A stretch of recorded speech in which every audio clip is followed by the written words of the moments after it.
जय श्री राम। 17 तारीख को पौष मास का पहला मंगलवार है। हमारे यहाँ हर एक दिन किसी न किसी देवी देवताओं के निमित्त है, मतलब समर्पित हैं। जैसे सोमवार भगवान भोलेनाथ का, तो मंगलवार हनुमान जी का, बुधवार गणेश जी का, बृहस्पतिवार भगवान विष्णु का, शुक्रवार माता लक्ष्मी का, शनिवार शनिदेव का और रविवार सूर्य देवता का। तो आइए मंगलवार के दिन हनुमान जी की पूजा करने से, मंगलवार का दिन श्री राम भक्त हनुमान जी के दिन है। इस दिन बजरंग बली की पूजा अर्चना करने से भक्तों की सभी मनोकामनाएं पूर्ण होती हैं, सभी इच्छाएं पूर्ण होती हैं। अगर आपकी कुंडली में ग्रह दोष है, तो ग्रह दोष है, मंगल दोष है, तो पुत्र प्राप्ति में विघ्न आएगा, विवाह में विघ्न आएगा, कई प्रकार के जीवन में विघ्न बाधा आती हैं। तो आज मंगल दोष से मुक्ति पाने के कुछ विशेष उपाय बताऊंगी। कई बार क्या होते हैं, कुंडली में दोष होते हैं लेकिन पैसा नहीं रहता कि पंडित जी शास्त्री बुलाकर मतलब जाप पूजा, बड़ी पूजा पाठ करवा सके। तो भगवान ने शास्त्रों में छोटे छोटे उपाय बताए हैं जिससे मंगल दोष से मुक्ति पा सकते हैं। तो आइए जीवन में दुख दर्द कष्ट कुंडली दोष से मुक्ति पा जाएं। तो मंगलवार के किन कुछ उपाय करने से जीवन के सभी प्रकार के कष्ट दूर हो जाते हैं। तो आइए हम जानते हैं। बजरंग बली मंगल ग्रह के स्वामी हैं। हनुमान जी मंगल ग्रह के स्वामी हैं। यदि आपकी कुंडली में मंगल दोष है तो मंगलवार के दिन आपको विशेष तौर पे हनुमान जी की पूजा करनी चाहिए ना, विशेष तौर पे। और उस दिन अंग अंगारकाय नमः, अंग अंगारकाय नमः, इस मंत्र का 108 बार जाप करना चाहिए। ओम अंग अंगारकाय नमः, इस मंत्र का 108 बार जाप करना चाहिए। मंगलवार के दिन हनुमान जी की पूजा आराधना जरूर करें, जिससे आपकी कुंडली का ग्रह दोष, मंगल ग्रह दोष दूर हो और आपकी स्थिति मजबूत हो। जब मजबूत रहेगी तो आपके जीवन में हर प्रकार की सुख सुविधा शांति बनी रहेगी। तो मंगल दोष से मुक्ति के लिए इस मंत्र को अवश्य जपा कीजिए। आइए अगला उपाय बताने से पहले आप सभी से निवेदन है, कृपया मेरी वीडियो को लाइक एवं सब्सक्राइब अवश्य कर दिया कीजिए। देखिए, माताएं बहनें घर की लक्ष्मी होती हैं। अगर वो उपाय करती हैं तो कई गुना फल ज़्यादा मिलता है। तो आपको आज छोटे छोटे उपाय मंगलवार के दिन हनुमान जी से निमित्त बताऊंगी कि क्या क्या करना है। देखिए, सुबह उठिए, घर की साफ सफाई कीजिए। मंगलवार के दिन आप जब पोछा लगाएं तो उसमें खाने वाला नमक आता है ना, सेंधा नमक, वो डालकर लगाएं। अगर वो नमक नहीं डालते तो आप जो नॉर्मली नमक उपयोग में लेते हैं उस नमक को डालकर पोछा लगाएं। तो इससे घर की नकारात्मक ऊर्जा दूर होगी और सकारात्मक ऊर्जा का वास होगा। जब आप पोछा लगा रही हैं तो जो पोछे का पानी बाद में बचता है ना, अगर आप पोछा बार बार डुबोते हैं तो पानी खराब हो जाता है। पानी के घर के बाहर जो गेट है नाली पास, वहाँ गिरा देना है। ये उपाय आप मंगलवार शनिवार अवश्य कर लिया कीजिए। छोटा सा उपाय, पोछा तो सभी लगाते हैं, तो 2 चुटकी उसमें नमक डाल दीजिए। और जिसे नज़र दोष हो, आपके घर में किसी बच्चे को बार बार नज़र लग रही है या आपको आशंका है कि मेरे बच्चे के ऊपर ऊपरी कुछ बलाय है, कुछ ऊपरी नज़र दोष है, बाधा है, तो आपको क्या करना है, आप 1 चुटकी नहाने वाले पानी में भी नमक डाल दीजिए। 1 चुटकी नहाने वाले पानी में भी नमक डाल दीजिए। उस पानी से नहाएंगे तो शारीरिक विकास तो होगा ही होगा, नज़र दोष भी उस व्यक्ति के ऊपर से दूर हो जाएगा। देखिए, बहुत ही छोटा सा उपाय है। नमक वाला उपाय तो आप मंगलवार को कर ही लिया कीजिए। इस उपाय करने से देखिए, आप सिर्फ पोछा लगाना शुरू कर दीजिए और नमक डाल के पानी में स्नान करना। देखिए, काफ़ी फ़र्क आएगा आपके जीवन में, काफ़ी बदलाव हो जाएंगे। छोटे छोटे उपाय हमारे जीवन को काफ़ी सुख समृद्धि से युक्त कर देते हैं।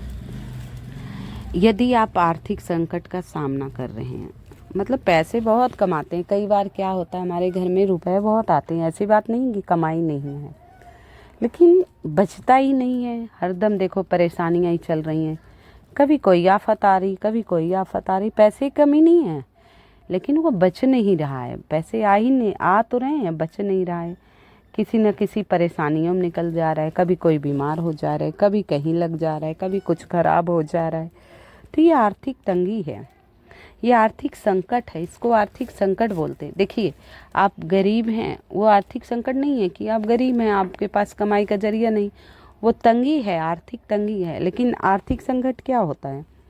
आप महीने को बहुत ज़्यादा कमा रहे हैं, पैसे आते ही आपके घर में बीमारियां आ जा रही, कोई सामान बिगड़ जा रहा है, कहीं कुछ लग रहा है, तो इसे आर्थिक संकट कहते हैं। तो अब इस आर्थिक संकट के मुक्ति के लिए कुछ हमें उपाय करना ही पड़ेगा। तो आर्थिक संकट से मुक्ति के लिए क्या करना है? छोटे छोटे उपाय, लेकिन देखिए उपाय मैं बता रही हूँ, पूर्णतः आपको श्रद्धा विश्वास से करना, ये नहीं कि टोटका है, नहीं। देखिए ये सब छोटे छोटे जो उपाय अब हम यूट्यूब के दौरान या आप शास्त्री से पूछ रहे हैं, गूगल पे देख रहे हैं, ये सब हमारे बड़े बुजुर्ग पहले जानकार थे, क्योंकि हर घर में रामायण वेदों का पाठ हुआ करता था, पुराण पढ़ते थे लोग बैठकर। अब किसी के पास समय नहीं है। देखिए महंगाई बहुत हो गई, लोग अपने काम धंधे में लग गए। आजकल महिलाएं भी बराबर कमा रही हैं, क्योंकि बच्चों को अच्छी से अच्छी परवरिश देनी है, आज बच्चों को हर सुख सुविधाएं आज के हिसाब से देना है, तो सब भाई परेशान हैं। अब आर्थिक संकट का सामना कर रहे हैं, मियाँ बीवी दोनों कमा रहे हैं, सदस्य 5 हैं घर में, 5 कमा रहे हैं, लेकिन आप कभी कुछ बना ही नहीं पा रहे हैं, सिर्फ खाना खा लेते हैं और बैठ जाते हैं। कभी ना अपने लिए रहने के लिए मकान बना पा रहे हैं, ना गाड़ी ले रहे हैं, ना बच्चों को अच्छे स्कूल में पढ़ा रहे हैं। तो ऐसी कमाई का क्या फ़ायदा? ना आप दान में लगा रहे हैं, ना पूजा पाठ कर रहे हैं, आपके फिर भी पैसा नहीं बच रहा है। तो ये क्या होता है? ये आर्थिक संकट होता है। तो आइए, आर्थिक संकट को दूर करने के बहुत ही छोटे से बहुत ही खास उपाय है, बहुत ही छोटा सा बहुत ही खास उपाय है।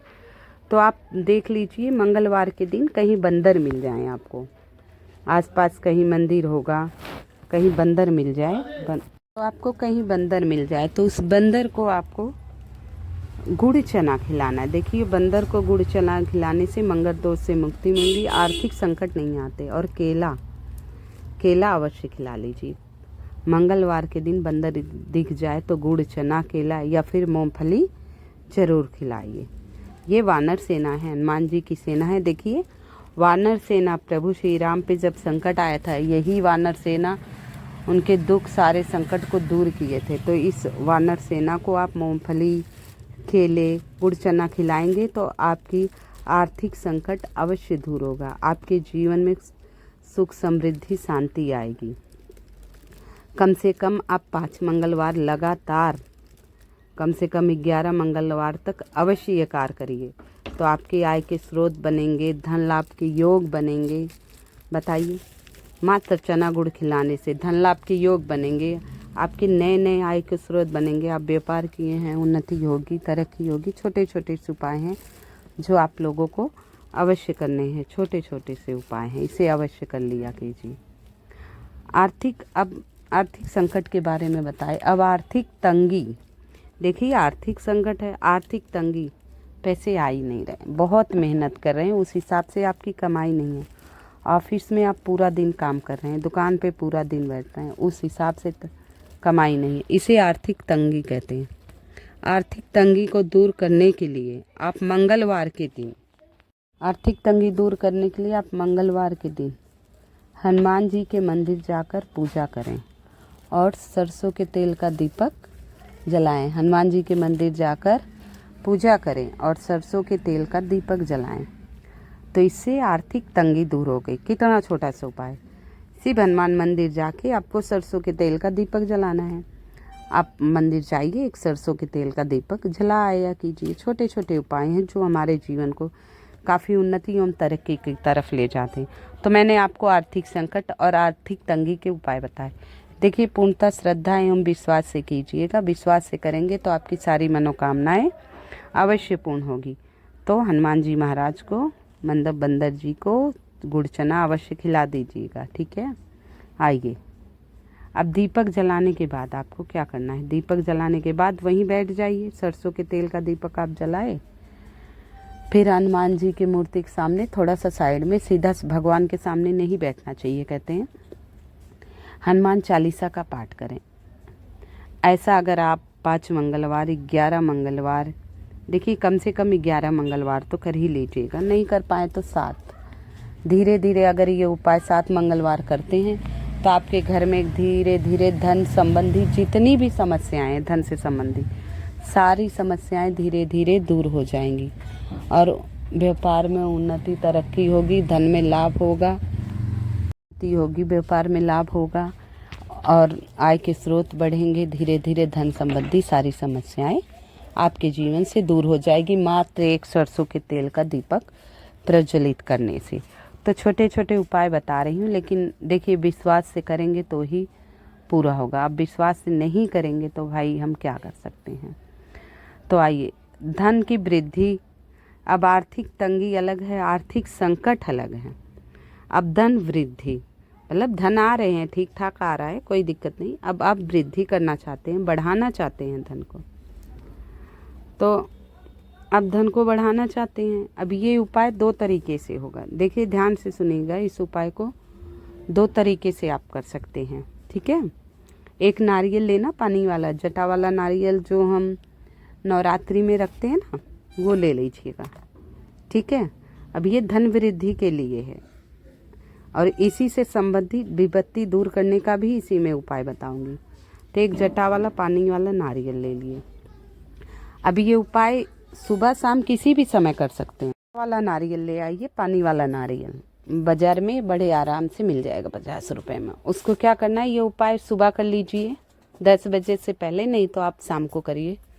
7 बार अपने सर से वाल लीजिए। जो मेन मालिक है, घर का मुखिया है, जिसके घर में चलती हो, घर की सारी जिम्मेदारियां हो, मालिक हो, उसी के ऊपर से करना है भाई ये उपाय। मेन जो मालिक 7 बार वो नारियल वार के आप हनुमान जी को चरणों में समर्पित कर दीजिए। जटा वाला नारियल 7 बार सिर से वाल लीजिए और हनुमान जी के चरणों में समर्पित कर राम राम राम राम जपते रहिएगा। हनुमान जी के निमित्त जो उपाय किए जाते हैं, राम राम करते रहेंगे तो प्रभु हनुमान जी शीघ्र ही प्रसन्न हो जाते हैं। जहाँ राम नाम का जप होता है वो वैसे ही प्रसन्न हो जाते हैं, उनके सारे संकट बिना कोई उपाय के ही हर लेते हैं। तो आप समर्पित कर दिए, इससे आपके धन में वृद्धि होना शुरू हो जाएगी। और यही उपाय नारियल वाला, एक ही नारियल चाहिए, ये धन वृद्धि के लिए हनुमान जी के चरणों में समर्पित कर दिए। अगर आपके घर में विपत्ति बहुत है, समस्याएं बहुत हैं, बहुत ज़्यादा परेशान हो गए, तो यही एक नारियल आप अपने सर से 7 बार वारना है। सेम उसी तरह, देखिए इसमें थोड़ा सा अलग है, डिफरेंट थोड़ा सा ही है, करना सेम ही है। 7 बार घुमा लीजिए, सर से 7 बार वार लीजिए। अब ये नारियल ले जाके हनुमान जी के सामने फोड़ देना है, तो इससे विपत्ति दूर हो जाएगी, सारी विपत्तियां दूर हो जाएगी। धन वृद्धि के लिए नारियल वार के हनुमान जी के श्री चरणों में रखना है और विपत्ति दूर करने के लिए नारियल वार के हनुमान जी के श्री चरणों में तोड़ना है। देखिए दोनों अलग अलग हैं, एक विपत्ति दूर करने के लिए, एक धन वृद्धि के लिए। तो आपकी जैसी समस्या हो उस हिसाब से ये उपाय आप लोग कर लीजिएगा, ठीक है। उस हिसाब से आपको ये उपाय कर लीजिए। एक नारियल से ही सारी विपत्ति आपकी दूर हो जाएगी। और 108 लाल मसूर के दाने गिन लीजिए और राम राम राम राम करके गिन के रख लीजिए और एक साथ ही शिवलिंग पर 1 लोटा जल डालने के बाद इसे चढ़ा दीजिएगा। देखिए धीरे धीरे मंगल ग्रह आपके मजबूत हो जाएगा और कर्ज से मुक्ति होगी। यही 1.25 पाव दाल हर मंगलवार, अब हर मंगलवार नियम बना लीजिए। 1.25 पाव दाल, 1.25 किलो गुड़, या 1.25 किलो गुड़ 1.25 किलो दाल, या 1.25 पाव गुड़ 1.25 पाव दाल, दोनों एक समान मात्रा में ले लीजिए। कम ज़्यादा भी ले सकते हैं, कोई इसमें नहीं है, सवाया जरूर लगा लीजिएगा। और किसी निर्धन ब्राह्मण को या मंदिर में अब इसी नियम से दान करा कीजिए। इससे क्या होगा, आप कर्जों से मुक्ति पा जाएंगे। कितना भी भारी कर्ज होगा, बैंक में लोन होगा, कैसे भी, देखिए नियम बना लीजिए कि हमें ये दान करना है। नियम बनाने से ही सारे कष्ट दूर हो जाएंगे। तो ऐसे छोटे छोटे उपाय और 5 मंगलवार 7 मंगलवार कर लीजिएगा, आप मंगल ग्रह दोष से मुक्ति पा जाएंगे। देखिए मंगल ग्रह दोष से मुक्ति पाना बहुत ज़रूरी होता है। हर दोष बहुत ही बुरा होता है। 5 प्रकार के हमारे जीवन में दोष होते, पितृ दोष होता है, काल सर्प दोष होते हैं, मंगल दोष होते हैं, तो कई प्रकार के दोष होते हैं, कुल 5 प्रकार के दोष हैं। तो आप छोटे छोटे दोष को दूर करने के लिए शास्त्रों में वर्णन है, भगवान शिवलिंग पर 1 लोटा जल डालेंगे तो सारे दोष से मुक्ति पा जाएंगे। लेकिन देखिए, नियम बना लीजिए कि दिन में एक बार हमें शिवलिंग पर जाना है और जलाभिषेक करना है। रसोई घर से 1 लोटा जल भर लीजिए और जलाभिषेक करिए आइए। कुछ नहीं कर पाए, कोई उपाय नहीं कर पाए, तो ये छोटा सा उपाय कर लीजिए, आपके जीवन में खुशहाली आएगी। छोटे छोटे उपाय बता रही हूँ। कृपया आप मेरी वीडियो को लाइक एवं सब्सक्राइब अवश्य कर दीजिएगा। आप लोगों को मेरे उपाय पसंद आ रहे हो तो कृपया सब्सक्राइब अवश्य कर दीजिएगा। कमेंट में हर हर महादेव जरूर लिख दीजिएगा।